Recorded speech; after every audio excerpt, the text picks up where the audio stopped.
I want to tell you about the universe. What it is, how it came to be, what its building blocks are. I want to tell you how the future creates the past, which then creates the future. But first, I want to tell you about crystals. You might be surprised to know that a crystal isn't an expensive piece of glass or a chandelier in some fancy dining room. The word crystal simply means a pattern that is periodic. Look at this checkerboard pattern. See how it continues to spread out infinitely in each direction? That means it's a periodic pattern. So that's a two-dimensional crystal. This is another two-dimensional crystal. And this is another. You can also have three-dimensional crystals. By the way, this 3D glass is called crystal because its atoms are actually arranged in a crystalline pattern.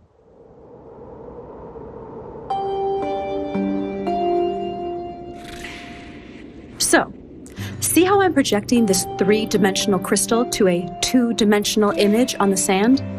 See how the 2D projection looks distorted because of the angle of the projection?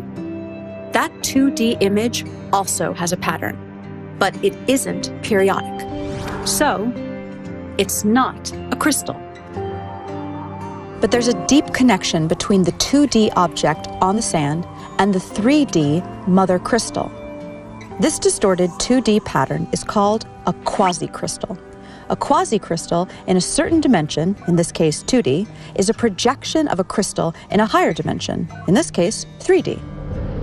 A group of physicists in Los Angeles is working on a new physics theory where a particular 8D crystal, yep, that's right, an 8-dimensional crystal, is projected to 4D at a very particular angle, which forms a 4D quasi-crystal. And from this 4D quasi-crystal, they derive a 3D quasi-crystal, which they believe is the fundamental substructure of all of reality. This 3D quasi-crystal has a fundamental building block, a tetrahedron, which is a three-dimensional equilateral triangle. The size of each edge on this shape is the smallest possible length that can exist.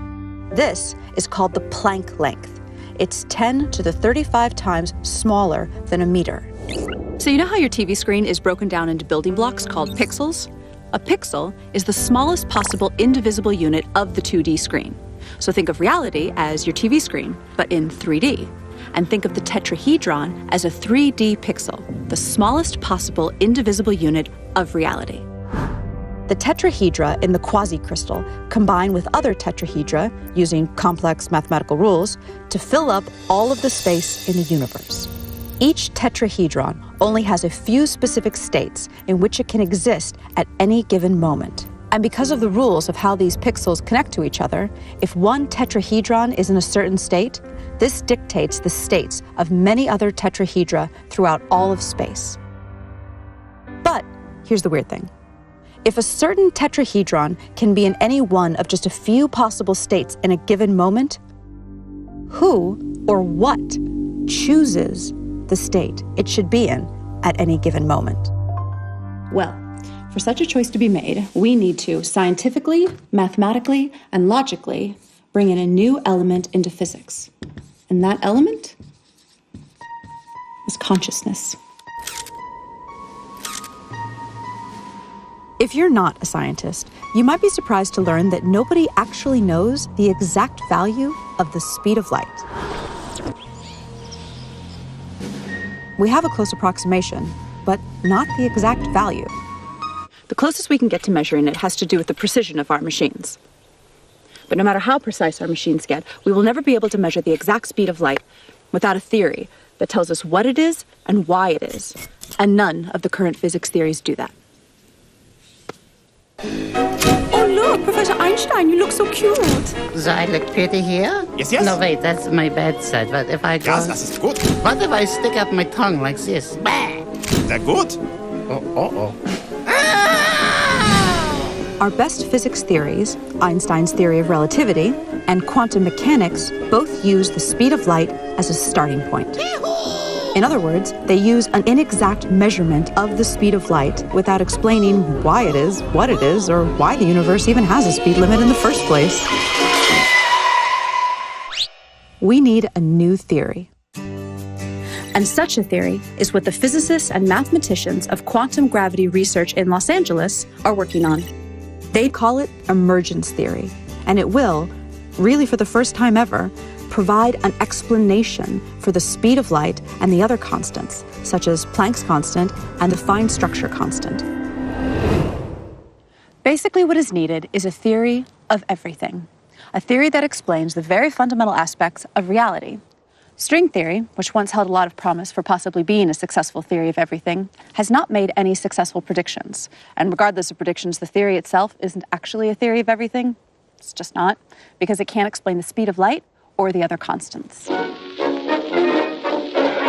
Quantum mechanics and general relativity, on the other hand, do make good predictions, but they don't explain the fundamental constants either. Professor Einstein, why does the speed of light have the exact value that it does? Well, to put it plainly, security! So what clues does nature offer us for what a theory of everything should look like? We've identified 7. Information, causality loops, non-determinism, consciousness, pixelation, E8 crystal, and the golden ratio. A growing number of physicists are saying reality is made of information. What does that even mean? Well, information is meaning in the form of symbolism. A language or code provide this kind of information-conveying symbolism. A very different type of symbol is one that represents itself. Geometric symbols can do that. A cube can represent love, if we say it does, or it can represent, really with minimal subjectivity, itself. Could there be a language or code made out of geometry? What type of information would such a language express? Quantum physics theory and classical physics indicate that reality is made of information, and there is no evidence that reality is made of anything other than information. Many physicists agree with this, and many don't. But those that don't agree that reality is made of information have no explanation for what reality is, if it's not information. Gentlemen? Reality is made of information. Nope. Yes, it is made of information. No. Okay, so what is it made of if not information? Energy. Energy is information. That's stupid. Energy is the potential for a particle to change its position. Potential is information. Energy is information. No. It's information. Then what is it? Not information. Then what is it? Not information.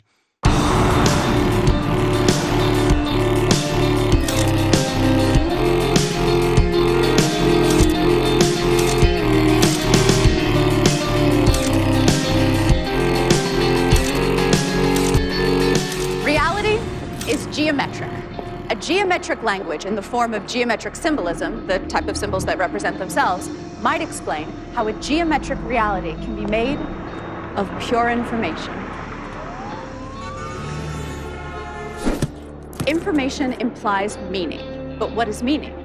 Meaning is a comparison. That's what we do. But we do it so fast, we don't realize we're doing it. We look at something and we match it to something from our database. We say, that is a crosswalk. That is a building, not a crosswalk. That is a window, not a building. So meaning is the perception of something relative to something else. So therefore, meaning is subjective and requires choice. Can we get some dramatic music here? Because meaning is subjective, for it to even exist, it needs to be perceived or measured by some form of consciousness. Einstein showed how the past and the future exist simultaneously in one geometric object. So all time exists all the time. Let me say that again. All time exists all the time. I know that sounds kind of weird and unintuitive, but we have to kind of suspend our common sense.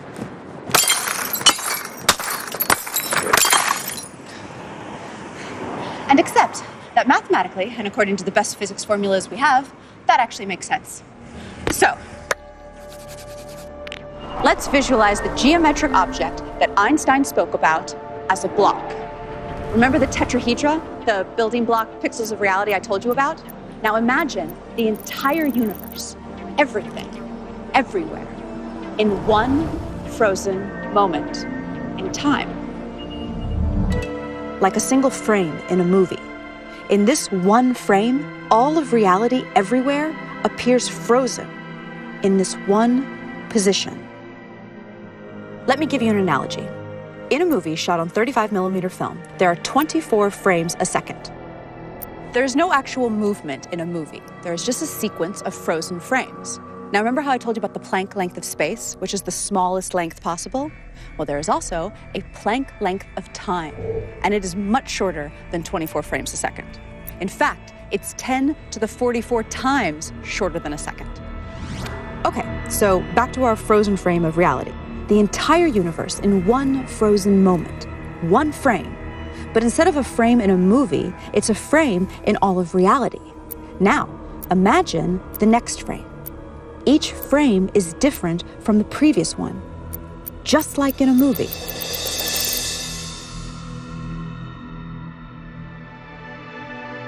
See how all frames exist in Einstein's space-time all at once? Okay, now here's where things get really, really weird. We assume that the past influences the future. That's how we appear to experience reality. But when you look at this block, why would one side be the past and one side be the future? Why go left to right and not right to left? Why can't the future influence the past? Take away the names past and future if that helps you think of this concept. So what if the past influences the future and the future influences the past in an endless feedback loop? So then the question is, which part of the past is influencing which part of the future and vice versa? And the answer is, all time is affecting all time, all the time. Hi, I need a drink.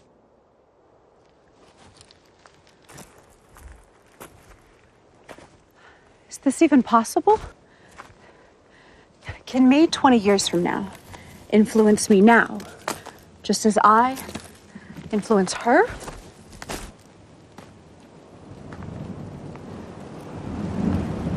So can me 5 minutes from now influence me 10 minutes ago, just as me 10 minutes ago influences me as a baby, just as me as a baby influences me on my deathbed?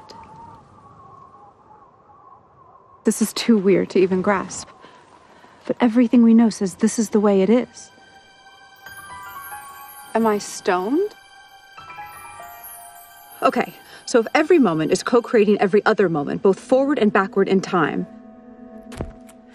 then reality would be this massive neural network spanning space and time. This type of network would have one even way stranger quality than anything we've talked about so far. It would be its own creator.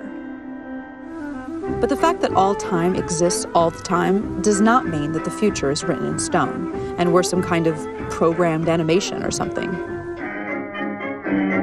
That's what they used to believe, though. Years ago, it was popular to believe in the somewhat bummer idea of reality being a deterministic program playing itself out. Light is scattered by electrons and is bounced off electrons. The famous double-slit experiment ruled out determinism. Look it up if you've never heard of it. It's wild and is one of the cornerstones of modern physics. But for now, take my word for it. It ruled out determinism and ushered in a new era of non-determinism, or basically, free will. So, how does free will work? One of the most surprising discoveries of quantum physics is that reality only exists when it is observed.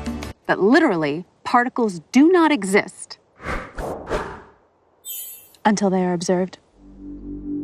Famous physicist John Wheeler, he's the guy who came up with the term black hole, says that reality is made of information, which is created by observation. The observation must be made, he says, by something conscious. And Nobel Prize winner Frank Wilczek said that quantum theory is contentious and obscure, and that it will remain that way until someone constructs, within the formalism of quantum mechanics, an observer, a model entity whose states correspond to a recognizable caricature of conscious awareness. An entity, an observer. So Frank Wilczek is basically talking about an entity, not necessarily a human being or an animal, that is capable of generating information by observing and measuring. But what would that conscious entity be? Well, we definitely know that consciousness exists in the universe. I mean, at least in us humans, right?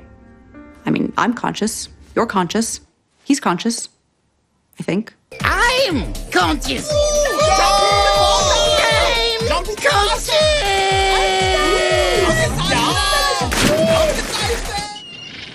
Consciousness relates deeply to physics in ways not yet fully understood.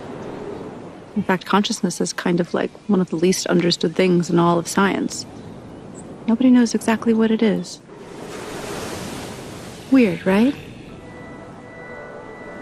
So if reality is pure information, if everything, energy, matter, thought, if it's all information, then it becomes clear that reality deeply ties into consciousness in some way, as if the fundamental stuff of reality is somehow consciousness. Did consciousness and information somehow emerge in a causality feedback loop?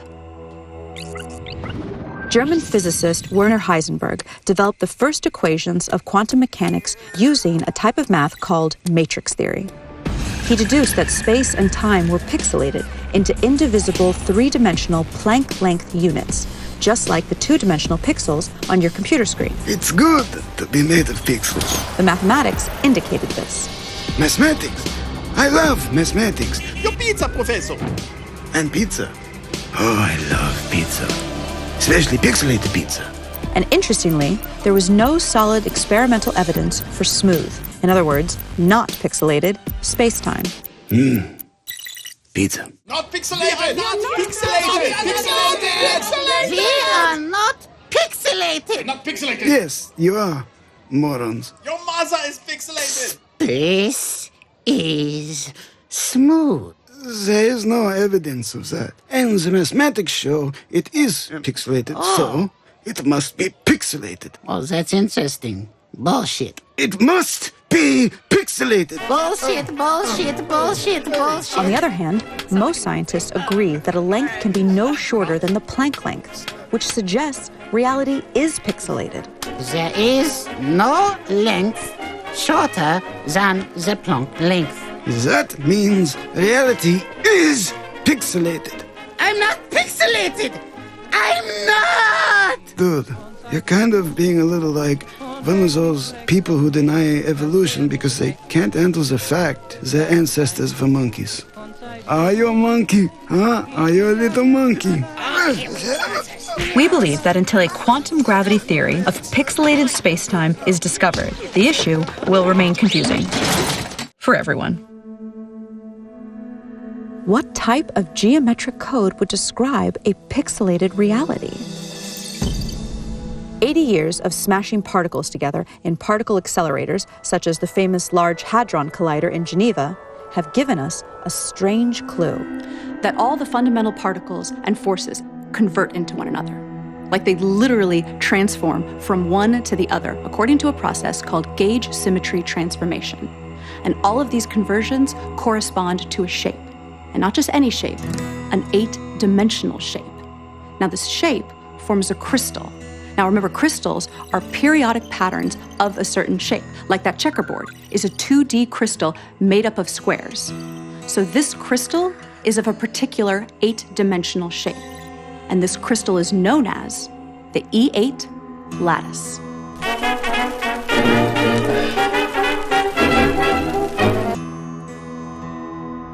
To generate that 3D quasicrystal, the substructure at the pixelated fabric of reality, we project this 8D crystal to 4D.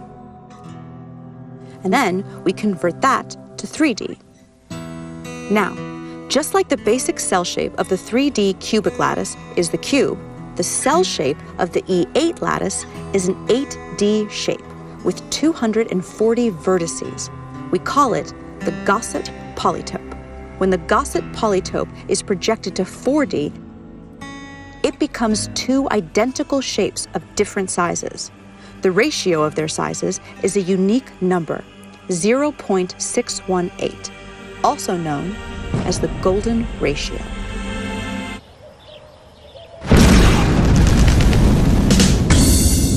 The golden ratio may be the fundamental constant of nature. It is a ratio that is fundamental to circumscribed equilateral triangles, and it's weirdly ubiquitous in the universe, appearing everywhere from the quantum to celestial scales. Ever so interestingly, it appears in black holes. I don't want to fly into a black hole. I wish I never realized your existence.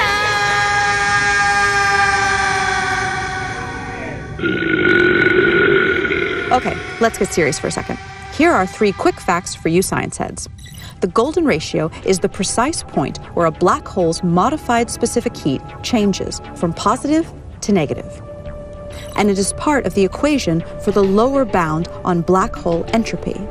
The golden ratio even relates the loop quantum gravity parameter to black hole entropy. Why does this support the claim that the golden ratio is the fundamental constant of nature? Because a theory of everything must unite general relativity with quantum mechanics, and a black hole is where these two theories converge at their limits. Okay, so bear with me through some really weird math right now, and I'll reward you with some amazing footage of John Malkovich getting a pie in the face.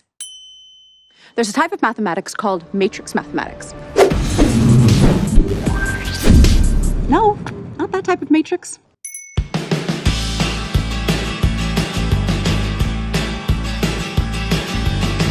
Matrix math is the type of math that quantum physics uses in its formulas. Without getting too technical, this is an example of a matrix. A matrix is just a group of numbers that are arranged in columns and rows. And there's a certain amount of combinations for these numbers inside the matrix. Like if a matrix has 4 numbers inside it, there are 24 different possible combinations for those 4 numbers. Quantum mechanics uses matrices that are binary, so they only contain various combinations of 2 numbers. Each of these combinations of numbers has a value. It's called an eigenvalue. Some eigenvalues are called trivial. These are values like 1, 2, and 0. And some are called non-trivial. And those are all sorts of more complex-looking numbers. So, here's the interesting part. Where's that interesting part? Oh, yes, here. The highest probability non-trivial eigenvalues that show up in binary matrices are, ready for this, the golden ratio and -1 over the golden ratio. So we now see a deep link between black holes and quantum mechanics because the golden ratio appears deeply in both black hole physics and in quantum mechanics. Okay. Good job bearing with me. So, here's your reward. John Malkovich getting a pie in the face. No, no. But I'm not John Malkovich. Pie! The golden ratio appears to startling accuracies in many other ways throughout the universe in scales both large and small. It is so prevalent that its existence simply cannot be looked at as coincidental. In the past, the appearance of this ratio has usually been ignored by scientists because they had no way to explain it. So interest in it was considered the stuff of amateur scientists.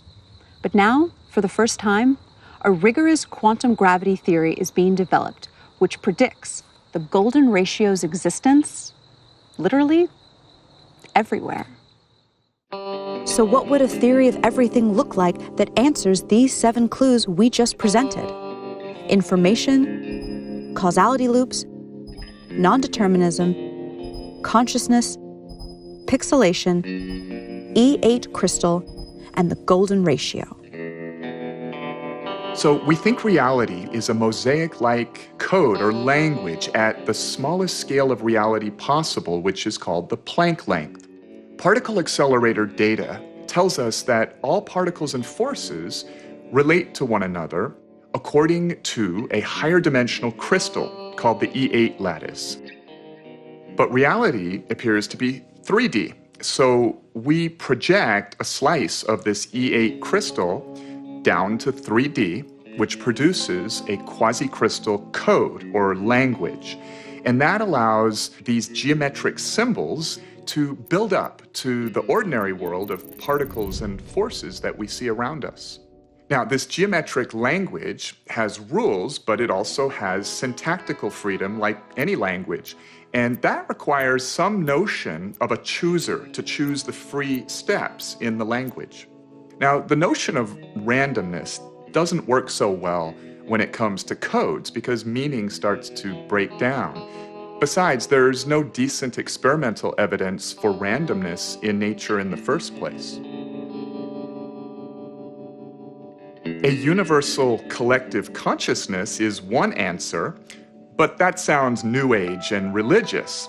Now, nowadays, a good number of physicists discuss the idea that our whole universe is actually a code-based simulation in some fantastically powerful quantum computer in another universe.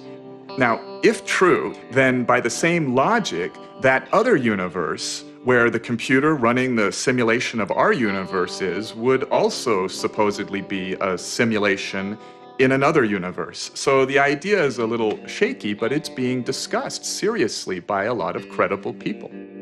But it turns out that a universal collective-like consciousness of some sort may be physically inevitable. Now, we don't need to anthropomorphize this idea or make it religious or spiritual. To follow why, let us start with the idea of the collective behavior of cells in your body, each a single-celled microbe living its life. A long time ago, only this sort of cellular life form existed here on Earth. These little guys were not too smart, but they did choose what direction to swim and could chase nutrients, reproduce, and run from dangerous things. They made choices with their very simple systems of environmental awareness and desire to survive. Then they self-organized into colonies that were smarter as a group and had more environmental awareness than the individuals. Eventually, animals such as humans emerged.